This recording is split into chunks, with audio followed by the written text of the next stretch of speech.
Curtiss Robin aircraft that made that flight. Just like the one Corrigan was flying when he left New York. 28 hours after he left New York, Corrigan landed his plane in Dublin, Ireland, stepped out of his plane and exclaimed, "I just got in from New York. Where am I?" He claimed that he lost his direction in the clouds and that his compass had malfunctioned. Yeah, right. The authorities didn't buy the story. They suspended his license. But Corrigan stuck to his story to the amusement of the public on both sides of the Atlantic. And by the time Wrong Way Corrigan and his crated up Robin aircraft returned to New York by ship, his license suspension had been lifted and he was a national celebrity. And a larger crowd than had greeted Charles Lindbergh met him for a huge ticker tape parade. For Glenn Curtiss, building and selling airplanes was not enough. He wanted people to understand the excitement and beauty of flying his aircraft, starting with the first sale of the airplane. It was a simple cabin monoplane designed with seats for a pilot in front and 2 passengers in the back. The dependable and inexpensive Curtiss Robin became one of the most commercially successful civil airplanes of its time, with 769 of them produced from 1928 to 1930. It was the most produced Curtiss aircraft in the period between World Wars I and II.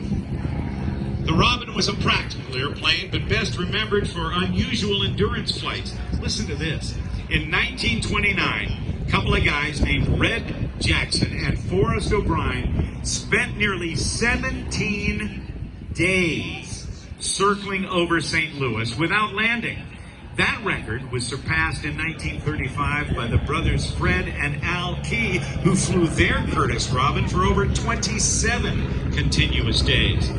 Fuel was delivered from another Robin by hose. Mail, food, oil, and spare parts came by container tied on the end of a rope. Today, that Robin, named Ole Miss, resides at the Smithsonian's Air and Space Museum in Washington, D.C. And then in 1930, Dale Red Jackson performed over 400 consecutive slow rolls in his Robin. But the most famous Robin may be that of Douglas Wrong Way Corrigan, who flew the Atlantic to Ireland after announcing his destination was Los Angeles. These endurance flights showed not only the reliability of the Robin, but the dependability of aircraft in general during the 1930s.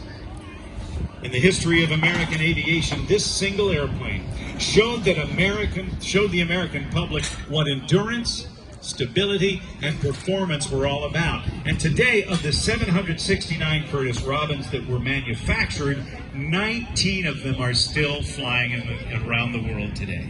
This Curtiss Robin is operated by the nonprofit Friends of Vintage Flight down in Bowling Green, Kentucky. And at its controls today is aviator Justin Tidwell.